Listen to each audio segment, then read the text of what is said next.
मित्रों, हमारा जो पूरा का पूरा हिंदू चिंतन रहा है, उसको अगर हम देखें तो नवजागरण के बाद खड़ा करने में बहुत सारे विद्वानों की, महापुरुषों की अपनी अपनी तरह से भूमिका रही है।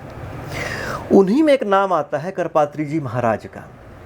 पर करपात्री जी के बारे में जब भी जिक्र आता है, कुछ बंधी बंधाई सी धारणाएं हैं, वहाँ तक हम जाते हैं और वहाँ से फिर लौट आते हैं। पर उसके अलावा भी करपात्री जी महाराज बहुत बड़े व्यक्तित्व हैं। गुरुदेव डॉक्टर राजेंद्र रंजन चतुर्वेदी जी का उनसे परिचय रहा है, बचपन से परिचय रहा है। उनके पिताजी उनसे मिलते रहे हैं और बाद में गुरुदेव का स्वयं उनसे कई बार मिलना हुआ, उनसे साक्षात्कार भी हुए। तो उनके पास करपात्री जी महाराज को देखने की एक विहंगम दृष्टि है। तो आइए उस दृष्टि का हम भी लाभ उठाते हैं और करपात्री जी महाराज को एक बृहत्तर अर्थों में जानने की कोशिश करते हैं। करपात्री जी महाराज को एक बैठक में जान लें ये तो असंभव है।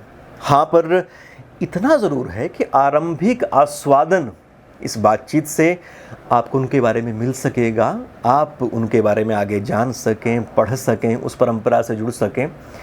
वो आपकी अपनी एक तरह से कहें तो आकांक्षा के ऊपर निर्भर रहेगा, आपकी अपनी जिज्ञासा के ऊपर वो फलीभूत होगा। तो मेरे पिताजी परंपरा से शिव विद्या के उपासक थे और शिव विद्या की उपासना की परंपरा बड़ी विरल है। यूँ यंत्र की पूजा करना या एक अमेरिका में जैसे वो एक बार मुनीशचंद्र जोशी जी बता रहे थे कि पूरे के पूरे हॉल में हजारों आदमियों को बैठा करके वो जो यहाँ से गए कुछ महर्षि या दूसरे जो व्यक्ति थे वो माइक पर खुलेआम दीक्षा दे रहे थे, माने माइक पर हजारों आदमियों को एक साथ दीक्षा दे रहे थे। तो अब ये जो बात है ना, इसकी बात मैं नहीं कहता कि आज क्या परिस्थिति बन चुकी है और किस प्रकार से जो विज्ञापन होते हैं कि ये चमत्कार है और इससे ऐसा हो जाता है वैसा हो जाता है, बहुत से विज्ञापन, वो बात मैं नहीं कर रहा। मैं शिव विद्या की उस परंपरा की बात कर रहा हूँ जो गुरु परंपरा से और पूरे दार्शनिक पृष्ठभूमि के साथ क्रम दीक्षा जिसे कहते हैं, वो परंपरा विरल है। इसलिए उत्तर में भी और दक्षिण में भी जहाँ जहाँ शिव विद्या के उपासक हैं वो एक दूसरे से परिचित हो जाते हैं और निकट आ जाते हैं, क्योंकि कुछ सिद्धांत, कुछ अवधारणाएं, कुछ संकेत ऐसे होते हैं जो कि उपासना की परंपरा में जो परंपरा प्राप्त है वही उसको जान सकता है। इसको संकेत विद्या भी कहा गया है, क्योंकि ये की सारी जो बातें हैं वो लिखित में नहीं हैं और संकेत में हैं। अब संकेत में जैसे मान लो केवल अक्षर कह दिया अ, अब आपने तो अ कह दिया, लेकिन दूसरे ने तो उसको अनार समझा होगा या अमरूद समझा होगा। लेकिन वो जो दीक्षा में और जो क्रम परंपरा में है, जब उसके कान में वो बात अ पड़ी तो उसने उसका जो अर्थ ग्रहण किया वो अधिक विस्तृत था। इसी प्रकार से मुद्राएं हैं, उंगली से जो मुद्राएं बनाई जाती हैं। अब उंगली से जो मुद्राएं बनाई जाती हैं शिव विद्या परंपरा में, तो साधारण व्यक्ति की भाषा वो नहीं है और साधारण की वहाँ ज़रूरत भी नहीं है। वो एक विशिष्ट परंपरा है। अब इस विशिष्टता के कारण से जो शिव विद्या के उपासक हैं वे एक दूसरे को समझ लेते हैं और एक दूसरे से परिचय पा लेते हैं। अब शिव विद्या ही वह कारण था जिसकी वजह से मेरे पिताजी स्वामी करपात्री जी के निकट आ गए और इतने निकट आ गए कि उनकी पहली किताब श्री विद्या कामधेनु जब प्रकाशित होने को हुई और वे वृंदावन पधारे और उनसे मैंने निवेदन किया तो उन्होंने तुरंत जो है कहा कि वो भूमिका हम लिखेंगे और उन्होंने उसी दिन भूमिका लिख करके दे दी। वो भूमिका जो है वो प्रकाशित भी है, श्री विद्या कामधेनु में भी है और श्री विद्या उपासक में भी है। तो इस प्रकार से जो करपात्री जी महाराज से जो मेरा संबंध बना उसका कारण मेरे पिताजी, और पिताजी का जो संबंध बना उसका कारण श्री विद्या की परंपरा। अब स्वामी करपात्री जी का जो व्यक्तित्व है वो इतना व्यापक व्यक्तित्व है कि उसमें एक राजनीतिक धारा भी है, जरूर है, और वो एक विचारधारा भी है, जरूर है। लेकिन पिताजी का जो संबंध था वो किसी राजनीतिक विचार के कारण से नहीं था, और राजनीतिक विचार उनका था भी नहीं, कोई उसमें रुचि ही नहीं थी उनका इस प्रकार में। वो अलग बात है कि वो जो है वो गांधी जी के मत में थे या गांधी जी की विचारधारा से प्रभावित थे, बाकी वैसे राजनीति में उनका कोई इस प्रकार का कोई रुख नहीं था, केवल श्री विद्या की परंपरा में ही डूबे हुए थे, उसी से उनका संबंध था। तो इस कारण से मेरा जो है वो स्वामी करपात्री जी महाराज से संबंध बना एक बालक के रूप में। मैं बड़ा होता चला गया लेकिन उनका संपर्क बना ही रहा, क्योंकि वो प्रायः जो है वो मथुरा पधारते थे और मथुरा में जब पधारते थे तो पिताजी को सूचना मिल जाती थी, पिताजी जाते थे, पिताजी के साथ मैं भी चला जाता था। धीरे धीरे जैसे मैं वस्तु को समझने लगा तो ऐसा भी हुआ कि एक बार मुजफ्फरनगर में एक समारोह था और उस समारोह में स्वामी करपात्री जी महाराज को पधारना था, और जहाँ मैं अपने पिताजी के साथ रह रहा था जिस बगीचे में, उसी जगह पर सवेरे के समय स्वामी करपात्री जी महाराज करीब 8-9 बजे के बीच में पधारे। सूचना मिली करपात्री जी महाराज पधार रहे हैं। पिताजी तो गदगद हो गए, बड़े प्रसन्न हो गए। उन्होंने अपना सामान वहाँ, मार्कंडेय जी उनके साथ थे, मार्कंडेय जी उनके प्रधान शिष्य कहिएगा या सहायक कहिएगा, वो उनके साथ थे, और भी 2-3 ब्रह्मचारी थे। और उन्होंने अपने सामान रखा, और सामान रखने के बाद वहाँ कुआं था, तो कुआं जो है उस पर वो स्नान करने के लिए चले गए। अब यहाँ ये देखने की वाली बात ये थी कि वो जो उस बाग का माली जो था उसका नाम था राम यादी। राम यादी माली था, और चूँकि हम कई दिन से रह रहे थे तो उस माली की जो बिरादरी थी वो वही थी जिसको आज दलित कहा जाता है उसके लिए। तो उस दलित जाति की वो राम यादी था। उसके बाद में देखने वाली बात यह है जो मैं उल्लेख करना चाह रहा हूँ, जिसका बार बार उल्लेख करना चाहता हूँ, वो बात यह है कि उस पर हैंड पंप लगा हुआ था उस कुएं पर। स्वामी जी की इच्छा हुई कि हम जो है वो इसमें स्नान करेंगे हैंड पंप के द्वारा। तो राम यादी जो है, राम यादी वहाँ खड़ा था। राम यादी से उन्होंने कहा तुम चला दो इसके लिए, और वो चलाने लगा, और चला करके बड़ी प्रसन्नता से उसमें नहाने लगे वो। अब इतना ही नहीं हुआ, उन्होंने नहाया तो पीठ जो है, पीठ मींढने के लिए उन्होंने राम यादी से कह दिया, और राम यादी तो धन्य हो गया कि जिस राम यादी को सामान्य आदमी अपने पास बैठाने में दिक्कत मानता है, कष्ट मानता है, वो राम यादी और स्वामी कृपात्री जी महाराज जो हिंदुस्तान की विभूति थे, जिनको धर्म सम्राट कहा जाता था, और उनकी पीठ को मलने का अवसर उसको सौभाग्य मिला, वो तो गदगद हो गया और बड़े प्यार से जो है वो उनकी पीठ मिलने लगा।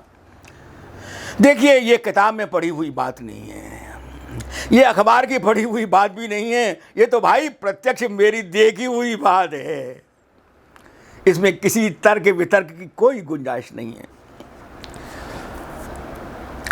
वर्णाश्रम को वे मानते थे, यह सच है।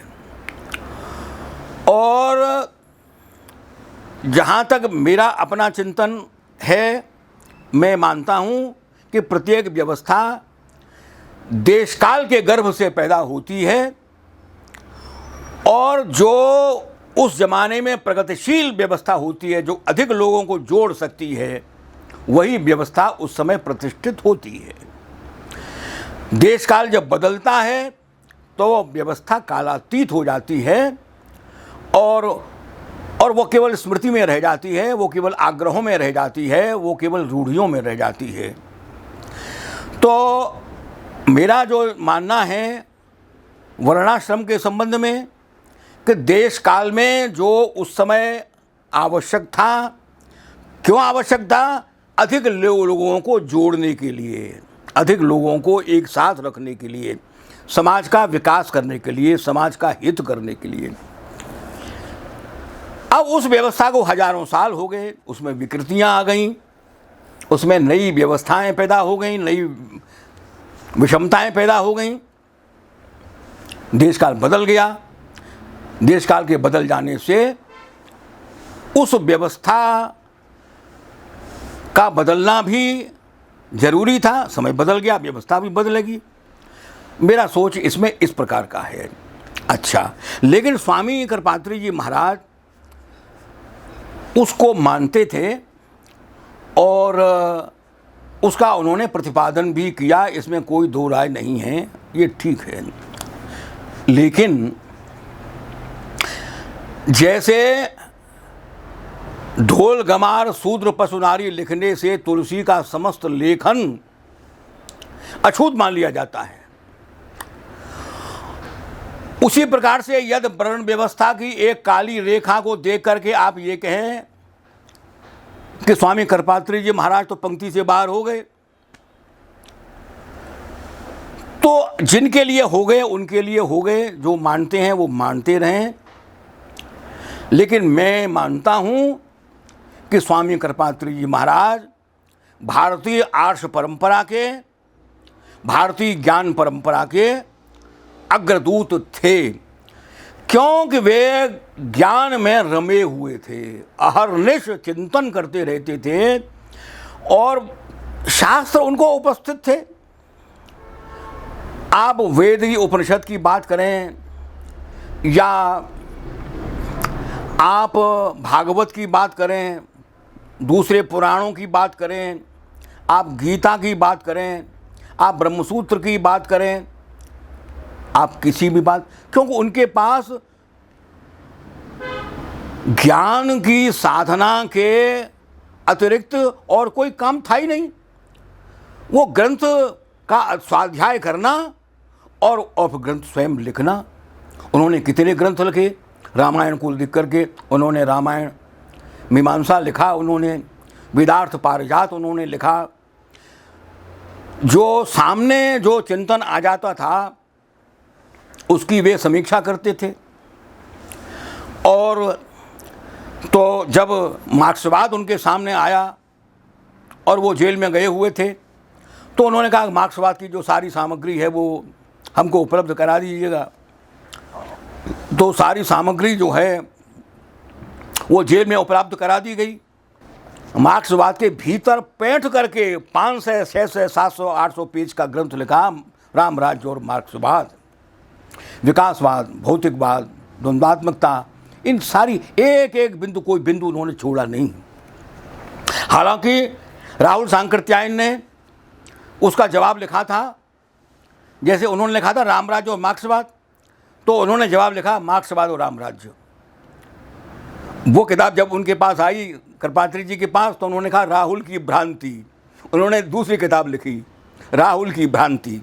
अब इसी प्रकार से उस ज़माने में आचार्य रजनीश जो है वो बहुत प्रसिद्धि पर थे, और उन्होंने जो है एक किताब लिखी, संभोग से समाधि। उन्होंने कहा अरे ये क्या विचारधारा है? तो स्वामी कृपात्री जी महाराज ने उत्तर दिया, क्या संभोग से समाधि, उसमें क्या लगा करके, और फिर सारा का सारा उसका विवेचन कर दिया, और सारी जो काम उपासना की जो परंपरा है उस सारा का सारा उन्होंने विवेचन, उन्होंने विश्लेषण किया। कहने की बात यहाँ ये है कि जो समसामयिक विचारधाराएं हैं, समसामयिक विचारधाराओं का अध्ययन करना, उसके भीतर जाना, केवल भारतीय परंपरा की बात नहीं है। यदि भारतीय परंपरा की बात होती तो मार्क्सवाद क्यों पढ़ते भाई? मार्क्सवाद उन्होंने पढ़ा क्योंकि समसामयिक दर्शन है, और समसामयिक दर्शन भी कैसा, जो इतना व्यापक हो चुका उस समय, उस जमाने में। मार्क्सवाद जो है वो भारत तो क्या सारे विश्व के देशों में फैल चुका था और व्यापक बन चुका था।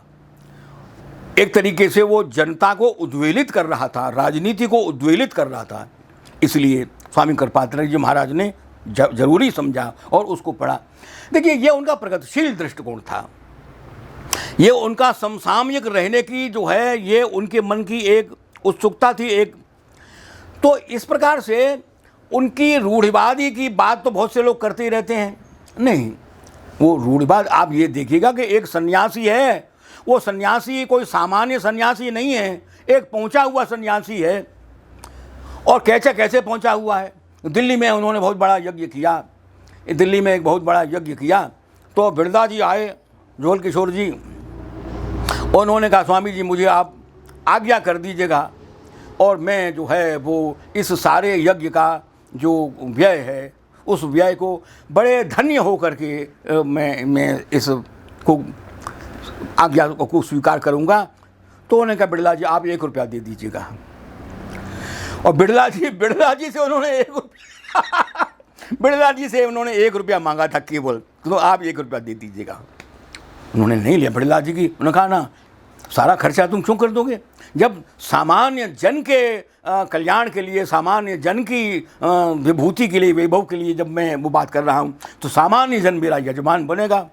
एक आदमी यजमान क्यों बने मेरा? तो आप उनके वो दृष्टिकोण को आप ये देखिएगा, उनकी उस विचारधारा की व्यापकता को भी आप देखिएगा।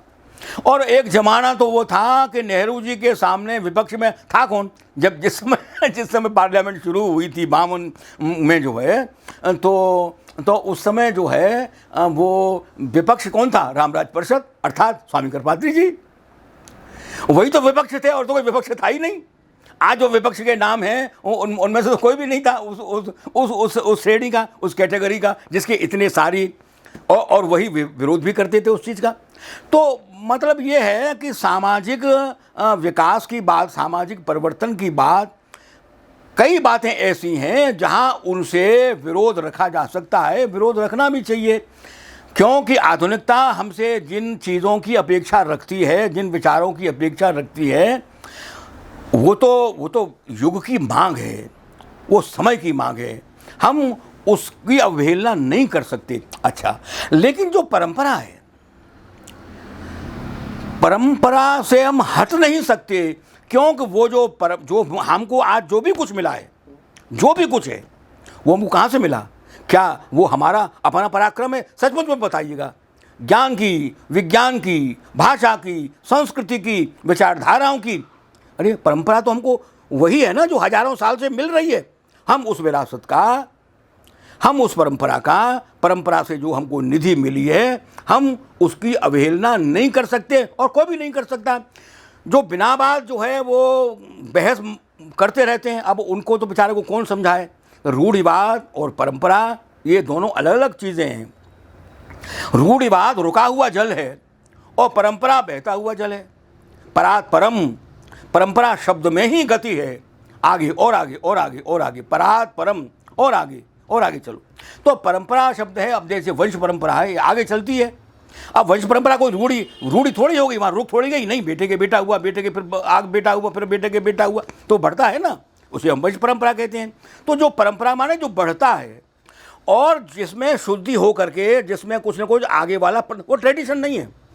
यहाँ एक बात भी ध्यान रखने की है, ट्रेडिशन उसे कहते हैं कि एक किताब मैंने दी, आपने वो किताब दूसरे को दे दी, तीसरे को दे दी, चौथे को दे दी। नहीं, परंपरा वो है कि उस किताब में आपने 4 पंक्ति जोड़ी, दूसरे ने और 10 पंक्ति जोड़ी, तीसरे में कुछ घटा दिया, आगे वाले ने कुछ बढ़ा दिया। तो उसका निरंतर परिष्कार होते रहना, उसमें से कुछ घटाना और कुछ बढ़ाना देश काल के अनुसार, उसका नाम परंपरा है, उसे परंपरा कहते हैं। तो स्वामी करपात्री जी की बात जब मेरे सामने आई तो मैं उनको बार बार जो प्रणाम करता हूं तो किसी लिए करता हूं कि वो एक ज्ञान की परंपरा है, और जिन्होंने, अब करपात्र ऐसा व्रत ले लिया कि जो एक पस में जितना आवे उसको ही भोजन करना। अब ये 2 वर्ष तक उन्होंने ये व्रत लिया था कि एक करपात्र में हाथ से बनी जो अंजलि है, उस अंजलि में भोजन जितना आ जाए उसको उतना ही ग्रहण कर लेना। अब पिताजी ने जब संन्यास लेने से रोका था तो पिताजी की आज्ञा थी, तो वे रुक भी गए। तो उन्होंने कहा मैं चाहता हूं कि इसका संतति हो, एक पुत्री हुई। उन्होंने कहा पिताजी अब मुझे आप आज्ञा दे दीजिएगा, अब संतान हो चुकी है, आपकी आज्ञा का। तो फिर पिताजी को आज्ञा देना ही देना था। तो इस प्रकार से स्वामी करपात्री जी का जीवन तपस्वी का जीवन था। वो धन के संग्रह वाले नहीं थे। दूसरी बात, उन्होंने वैभव विलास नहीं जाना। मैं स्वयं साक्षी हूँ। जब मुजफ्फरनगर में जहाँ हम टिके हुए थे उसी के बराबर कमरा था। अब पूरी दिन की तो दिनचर्या उनकी तो मेरे सामने थी। मैं एक किवाड़ था, उसकी संद में से मैं बार बार देख लेता था। मैं बच्चे ही तो था, तो उत्सुकता मुझे रहती थी। अब स्वामी करपात्री जी क्या कर रहे हैं, तो मैं संद में से झांकता था। तो वो स्वामी जी योग आसन कर रहे हैं। अब इतनी देर तक योग आसन करते रहे, फिर वो पढ़ते रहे। फिर करीब 2 बजे के करीब उन्होंने किवाड़ खुलवाए, है ना। अच्छा, इस बीच में वो भोजन करने पधारे। भोजन बना। अब भोजन बना तो मार्कंडेय जी ने मुझसे कहा तुम प्रसाद ग्रहण करोगे। अब मुझे कुछ खबर तो थी नहीं, अब अनजान आदमी था, भी बाकी उनकी चर्या को जानता ही नहीं था। तो मैंने समझा कुछ अच्छी बात है, तो मैंने कहा मैं ग्रहण कर लूँगा। तो मैं तो बैठ गया वहाँ। अब जब बैठ गया तो उन्होंने वो पत्तल रखी, उसके बाद में फिर सामग्री आई। तो सामग्री में अब सारी चीज़ें मिली हुई थी। उसी में चावल था, उसी में भिंडी थी, उसी में घिया थी, और सारा अटरम सटरम पता नहीं कौन कौन सी सब्जी उसमें मिली हुई थी। वो जो बोला, लेकिन उसमें नमक नहीं था। अब नमक नहीं था, अब बिना नमक के तो मुझे वो एक कौर मैंने डाला भी था, और वो कौर भी निगलने में मुझे तो बड़ी दिक्कत सी होने लगी। मैंने कहा अब क्या करूं, मैं तो फंस गया बहुत चक्कर में, क्योंकि ये तो मुझ पे भोजन करा ही नहीं जाएगा, क्योंकि मैं तो नमक वाला आदमी हूँ, और ये बिना नमक का भोजन ये कैसे करूँ। और वो भी ऐसा कि जिसमें से भिंडी में से वो निकल रहा था उसमें। तो अब वो उनका भोजन था जिसमें नमक नहीं था। अरे भाई, जिसने स्वाद को छोड़ रखा है, कल्पना करिए आप उसकी, हैं, उसकी तपस्या की, उसके जीवन की, उसके संयम की आप कल्पना कर सकते हैं, है ना। और उसके बाद